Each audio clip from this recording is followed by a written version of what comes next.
All right, welcome. This is EDU 608. So this is a virtual session. So this is teaching the digital generation. So this course is going to, it started technically on the 21st of January, and it goes through until I think the 17th of March. Mm. So let me hit the share button real quick. So when we are online now, I'm going to run through not just the slide deck, but I'll show you Canvas and what it's like. I'll take you through. I think most of you have been in the course before, if I read the roster correctly.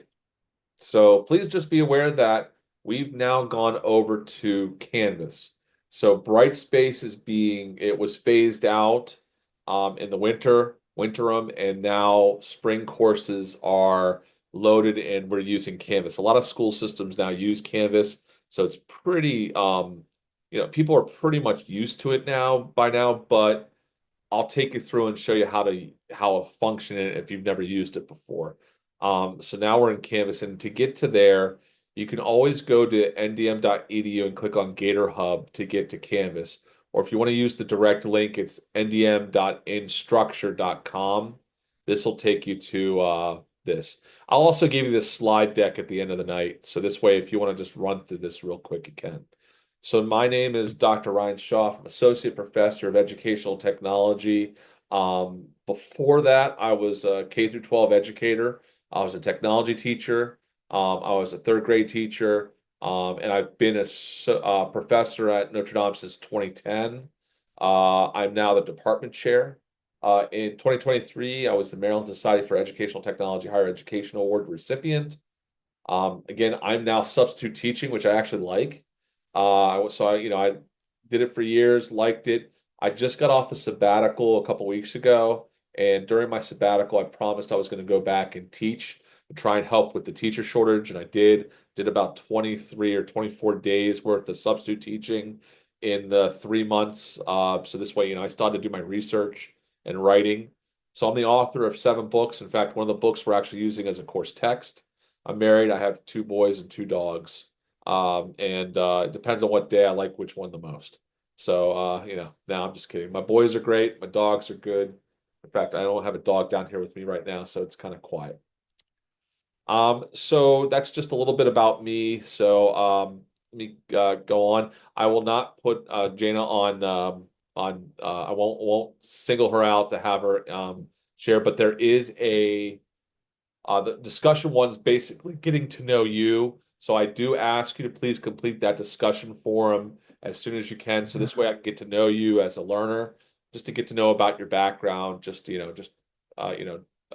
talking and we're really going to develop a virtual learning community here. So I want to do that. So uh, the book. Okay, so A Brief History of Future Education.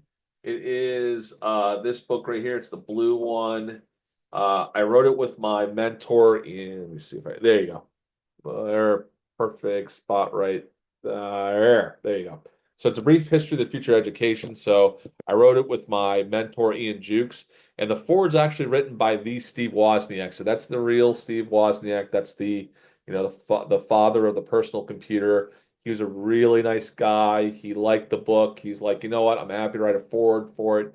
And he wrote it. And it was just, just good words. So it does go through a lot of a lot of these really big things that we're starting to see in education today, like disruptive innovation, talks about AI. It's not just about educators, but it's also about the big trends. So, even if you're not planning on becoming a professor, or if you're going to be a higher education administrator or something like that, there's something that you can take away from this book to see the big trends. I call them the trends that bend, really the big trends that are in education that are going to affect pretty much the entire K through 12 or higher education realms. So anyway, A Brief History, you can get it. It's what is it? It's on Amazon. You can get it at the bookstore. You can probably find it online used for cheap as well. It's not even on Audible, so you're more than welcome to get it on Audible as well.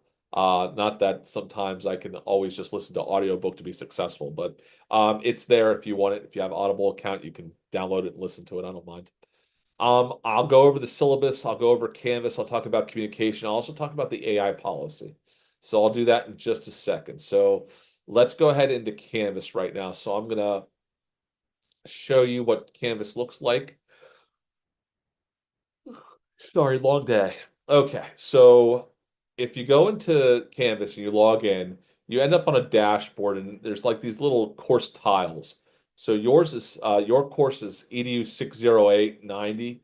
So it's this one. So I'm gonna click on here. It's teaching the digital generation. And when you arrive here, Canvas is it's not as visually appealing, in my opinion, as Brightspace, but it's very functional. It goes straight down. Really, really hard to get lost. So each one of these are like a learning module.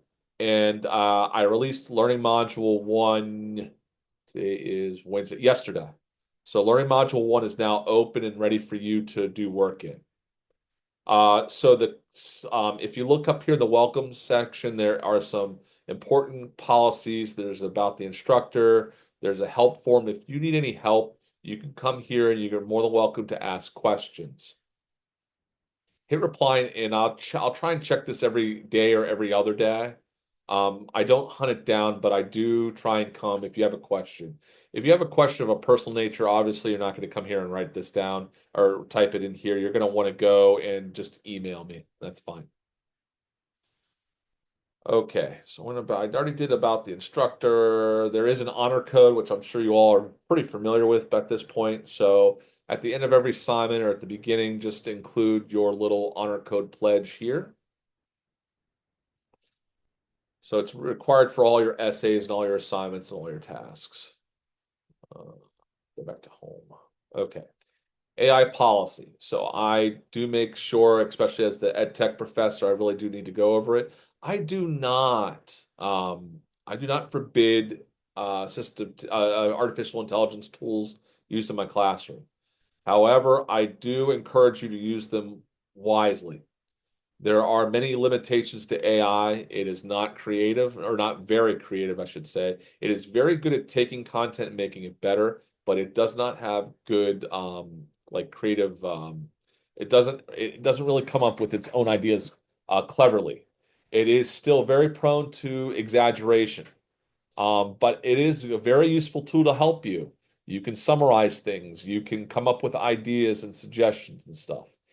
If you find that there is a section that you just cannot write right, and you've got ChatGPT and somehow it comes up with the perfect piece of information that you want to include, I do suggest you verify that it is correct and authentic. You are able to put it into your papers, but cite it, please. And the citing suggestions are right there. Are you able to use AI tools to review your work and give you feedback and stuff? Absolutely.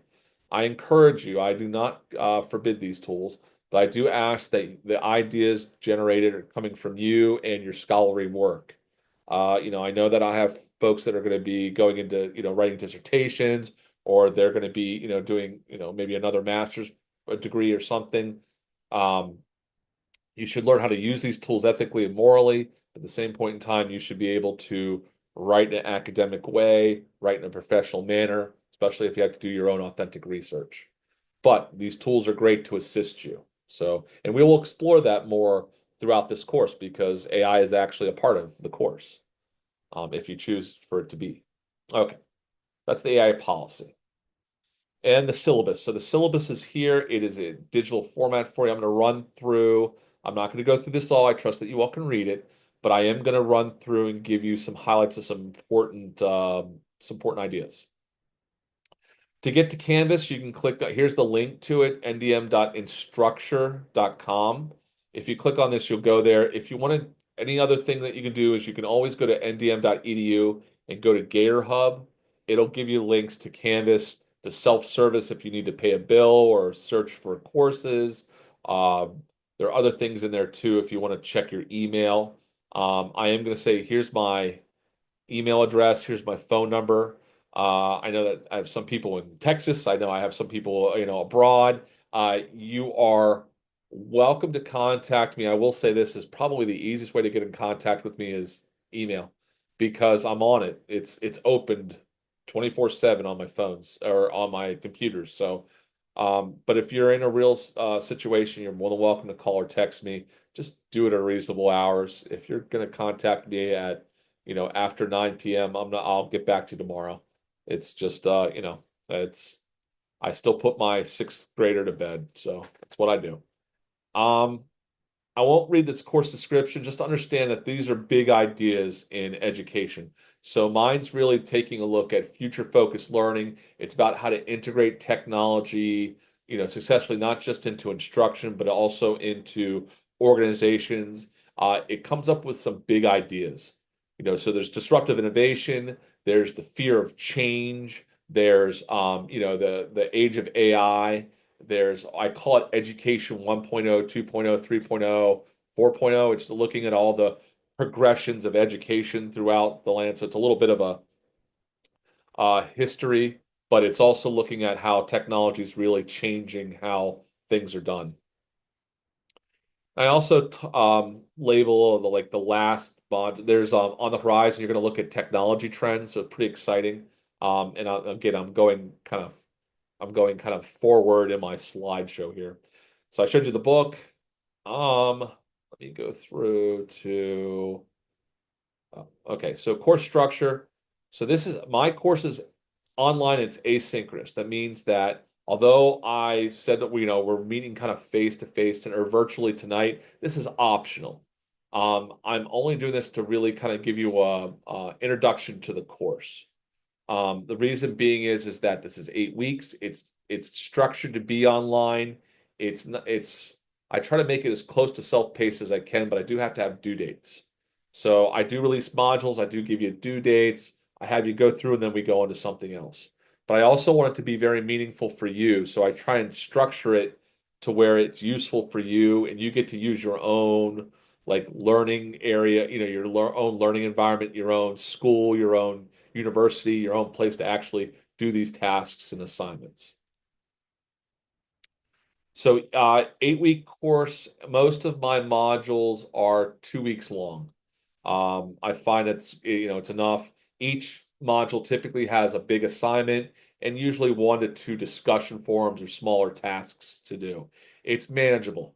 The reading, a lot of it is through the book, but it's also, I did curate more recent articles and resources to try and keep this up to date because technology, we know it's volatile, it changes almost daily. So I try to update this stuff regularly. So you might be asking, why do I have an attendance policy and it's an online course and it's asynchronous?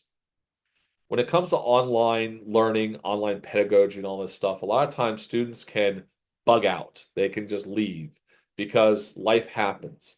So I do ask you to be present in the course. How to do that online is to participate, to log in, to read over feedback, kind of be disciplined in planning out and scheduling your coursework.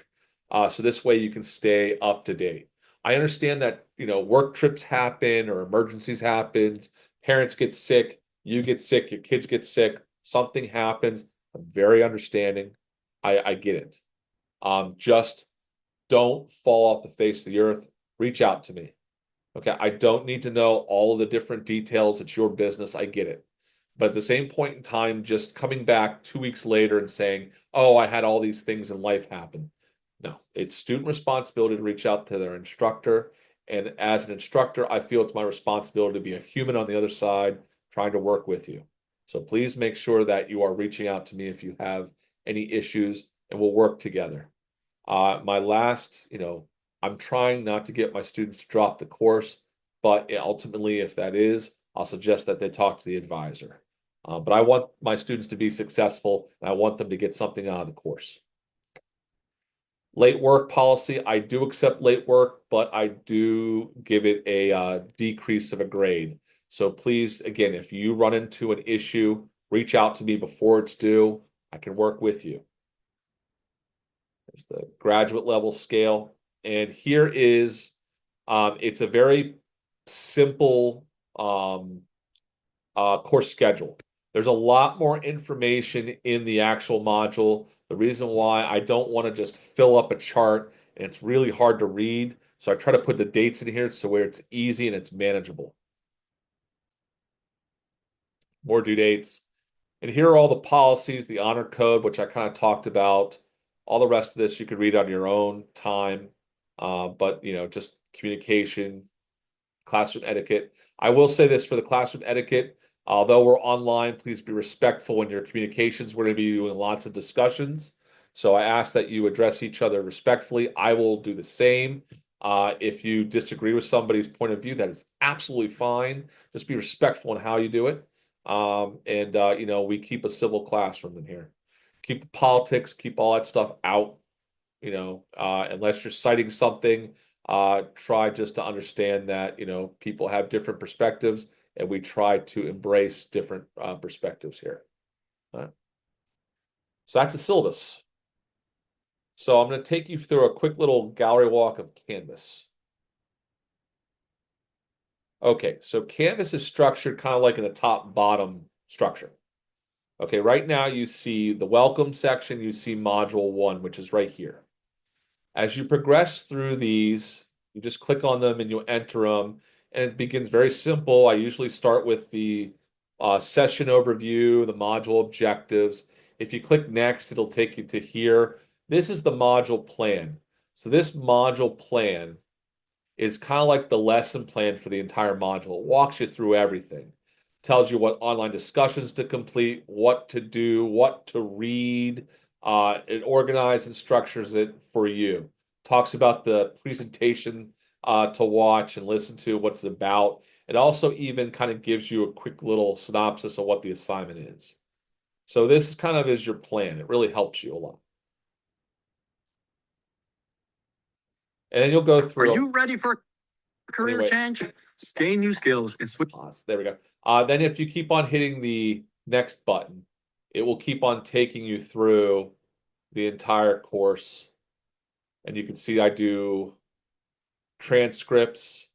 I'm not going to let that load. It's just going to take forever. So I do transcriptions. I do everything. I try to support you as much. And it'll also take you through the readings on disruptive innovation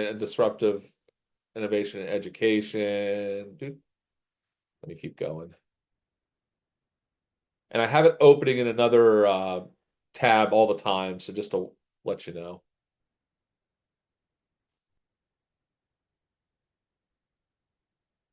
Okay, so I'm going to go right back here, and I'm just going to go back to module 1.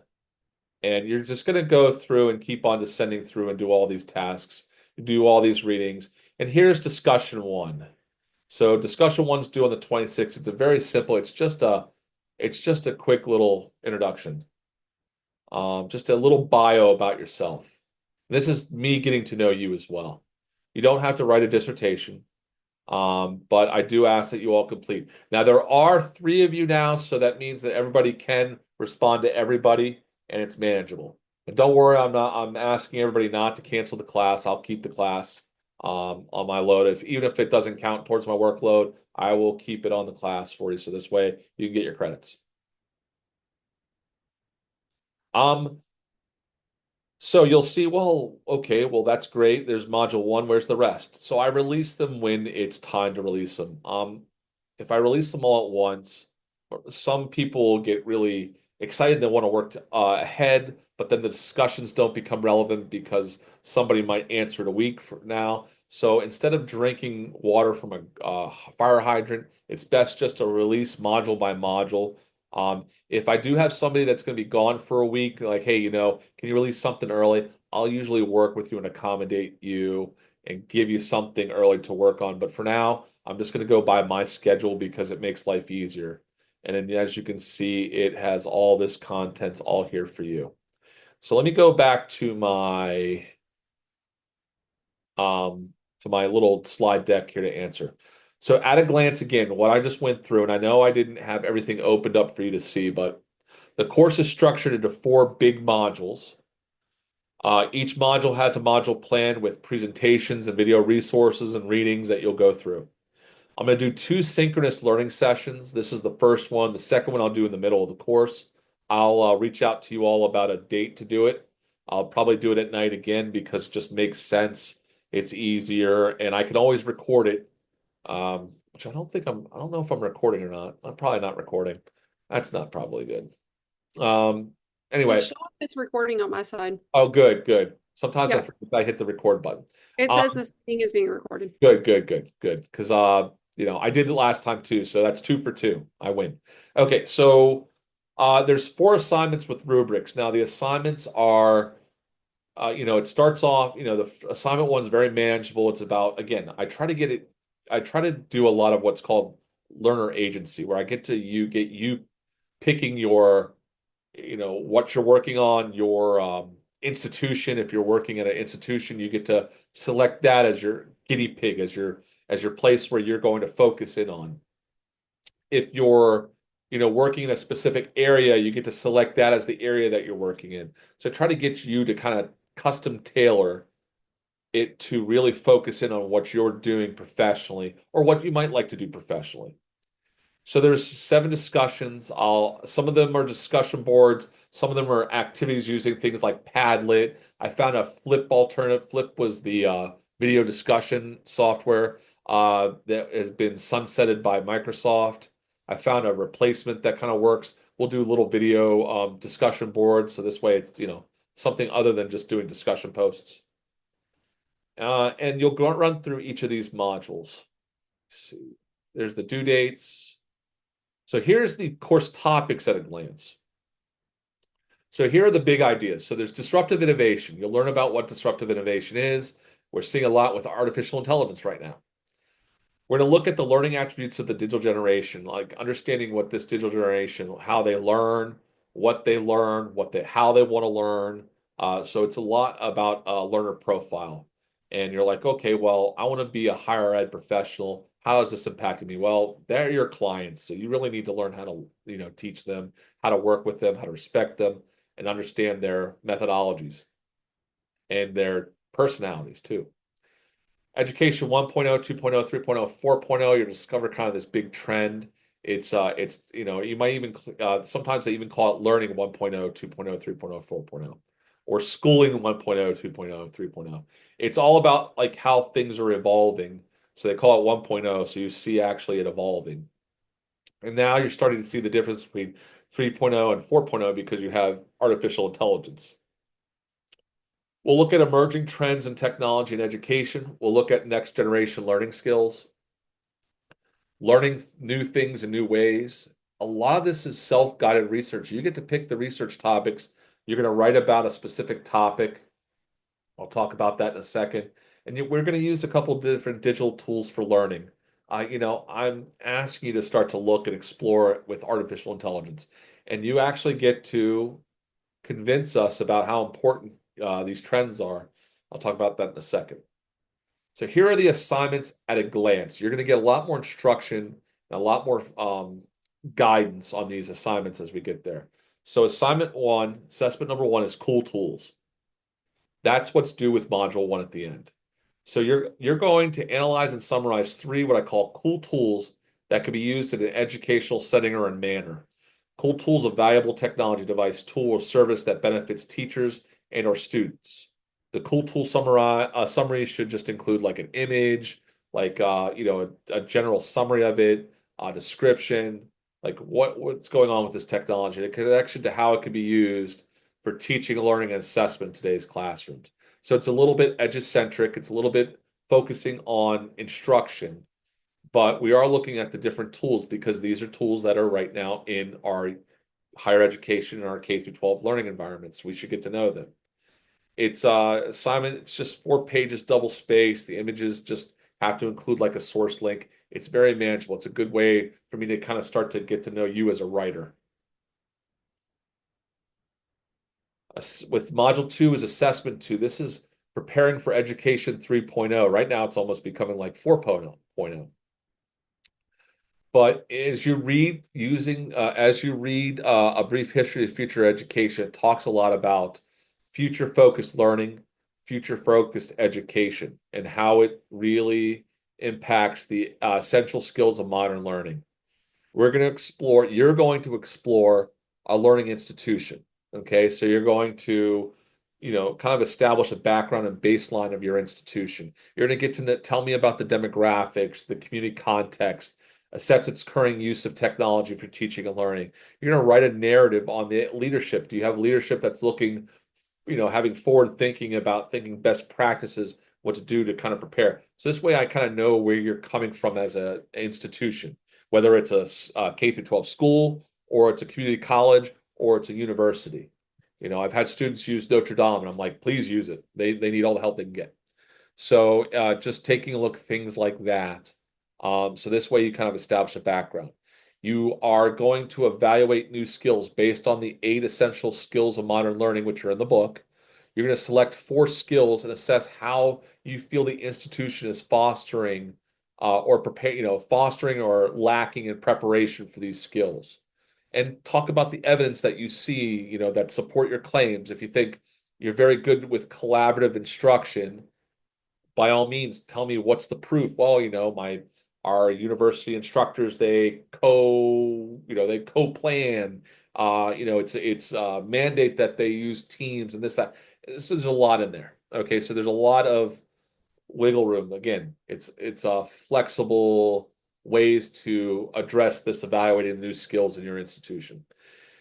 Then the last part is a case study. You're actually going to write out the day in the life of one of your students in the year 2030. So you actually get to kind of plan that out, project what it'll look like using these kind of 8 skills. So you actually, and again, there's guidance in the actual book that'll help you to realize that.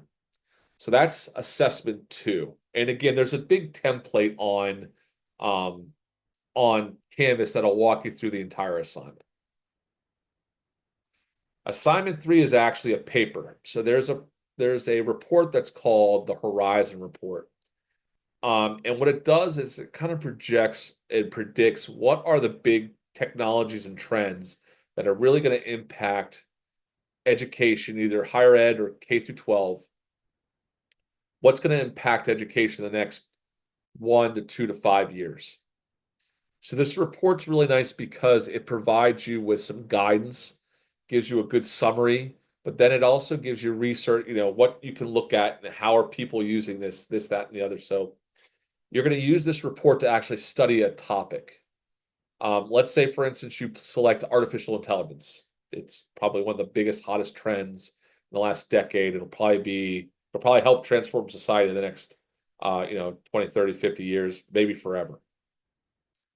You're going to not only use the Horizon Report, but you're also going to go find your other resources. You're going to write a paper about it. You're going to explore the introductions, giving you an introduction of the technology trend, explore how the technology impacts society and the new global economy, highlight some examples of the technology trend in the market and society. You're also going to explore how it's impacting education and speculate how the trend will go into education, and speculate how it'll be in modern learning classrooms. There'll be more guidance in the module for you, but that's just a kind of a synopsis. And the final task is TED Talk.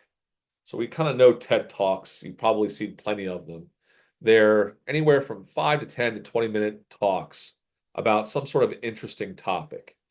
So you're going to pick a big topic that it could be something you're interested in, you don't know a lot about. It could be something that you're passionate about. You're going to pick a topic and you're going to not only write, but you're going to produce and you're going to publish an actual video of your own TED Talk.